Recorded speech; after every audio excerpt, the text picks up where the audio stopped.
The case design, that is something they don't really changed out in the last couple of years when I'm looking at, say, let's say, different models they've released. But I must say the cool art on top, that looks kind of cool. Okay, so one thing is clear, that this mini PC, it's still mini, but it's not that mini like the previous model we've reviewed here on the channel. Okay, so what are we getting at the front? So first of all, we're having the on and off switch and some couple of USB ports. A very nice looking micro switch, on and off switch over here. But at the front we're finding an USB Type-C and two USB 3.0 ports. It's very convenient when it comes to the connections at the front. Simply if you want to plug in, let's say, a storage device or a controller for gaming, it's such an absolutely in plus. Plus we have multiple ports, so that's absolutely a great thing. So at the back of the device we do have a lot of connections. And first of all we're having the input for the power supply, the RJ45, the jack out.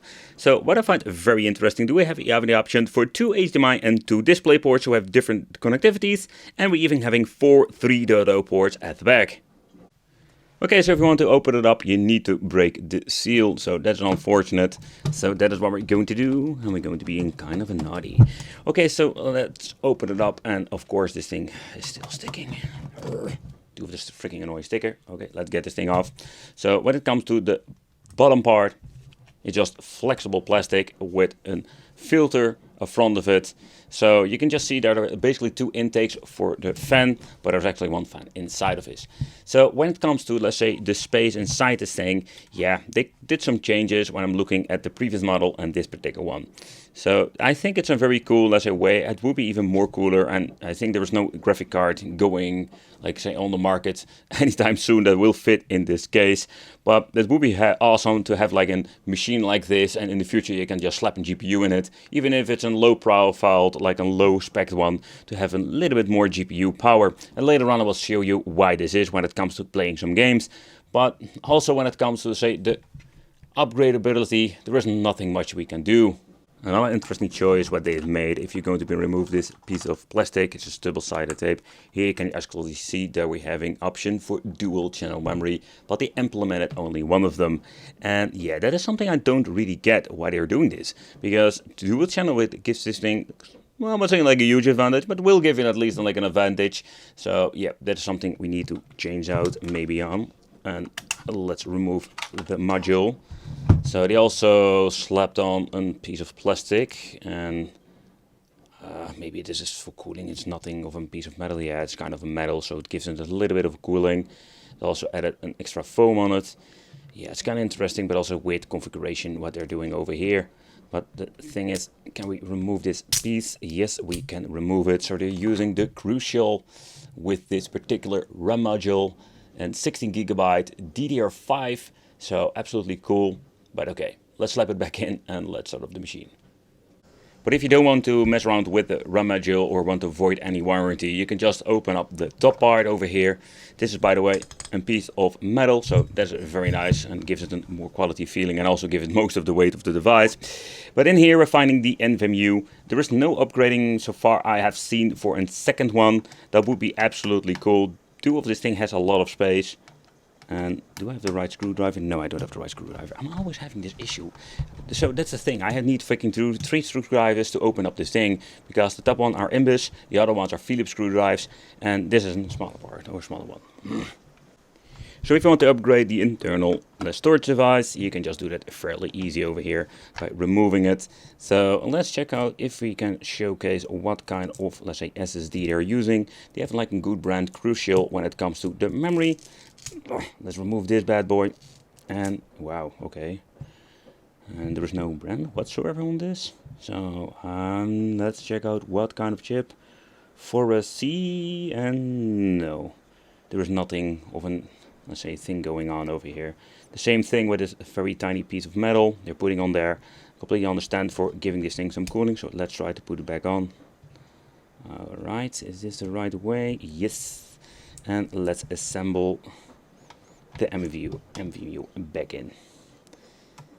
Because we're going to be booting up this device as is and see how the performance are.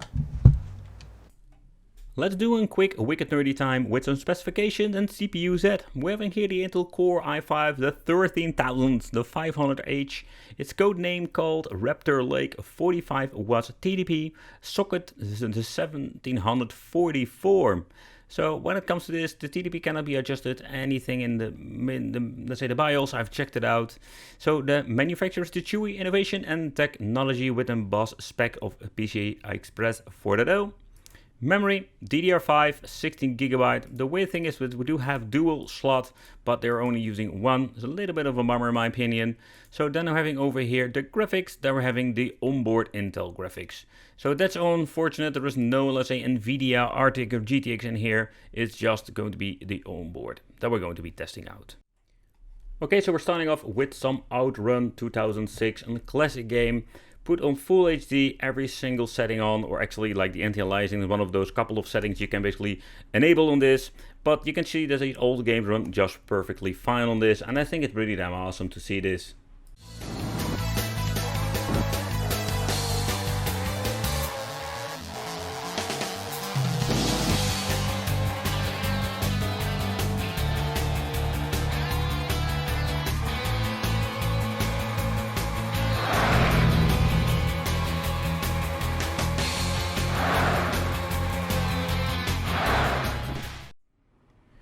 Alright, so next up, let's take a close look at some Street Fighter, or better, Super Street Fighter 4, just an older fighter game.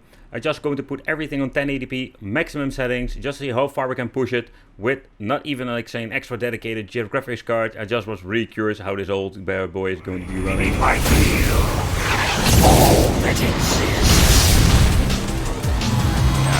Face the mighty. Who will emerge a champion? Fight!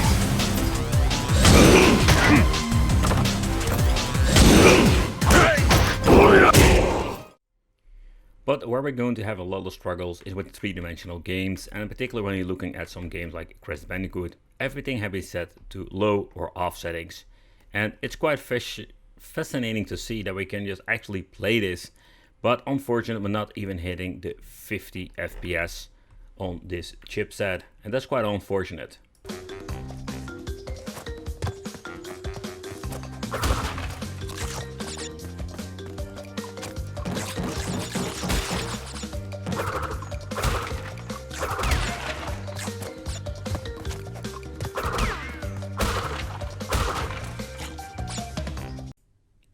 Starting off with PlayStation 2 on 2K resolution, just wanted to check out how far we can push this thing, and 2K is actually the best you can get.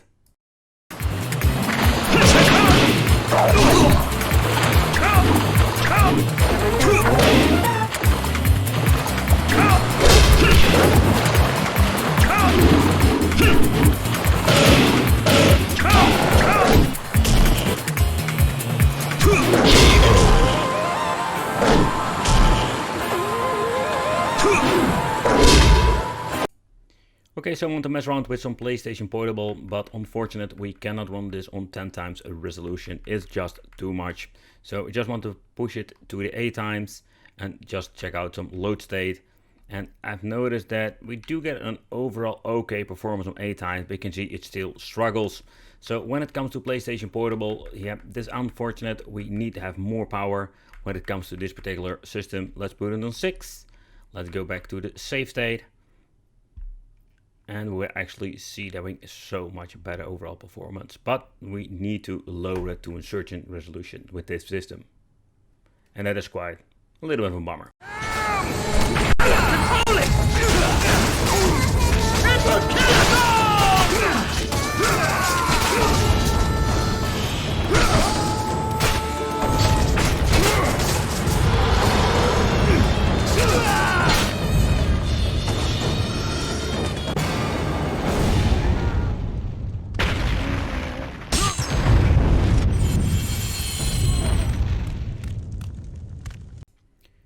So with PlayStation 3, it's very essential to have a very powerful CPU. Not only for the overall emulation performance, but also when it comes to loading up. Because with an i5 and quite a lot of cores and threads, it still takes up forever to load up actually one single game. And that's one of the downsides in the, let's say, PlayStation 3 emulation.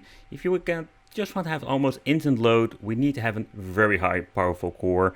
For example, if you have an Intel Core i9 or a very powerful AMD, you almost have instantly loading times for PlayStation 3. And this takes forever. And my PC over here, maybe you can hear it, it sounds like a freaking vacuum cleaner. The acolytes before they can finalize their preparations for Satan's return. It won't be easy.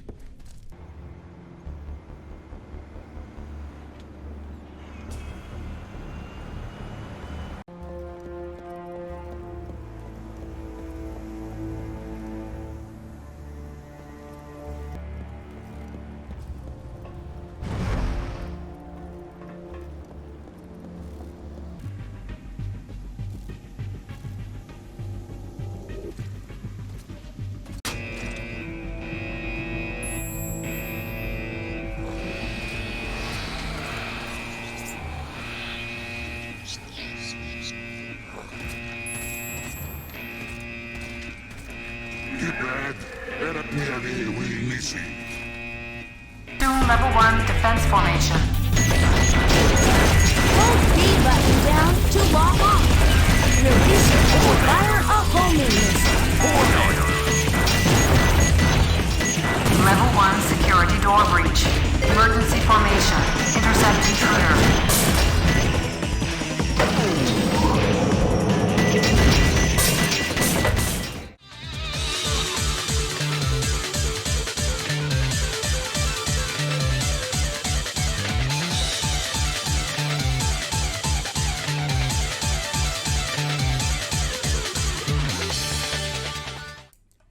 When it comes to F-Zero or GX, for another game that is really demanding, yep, on 2K resolution, we do have an okay overall performance, but when it comes to a chipset like this in combination with the CPU-GPU combination, I would not push it too far, because this machine cannot really handle it.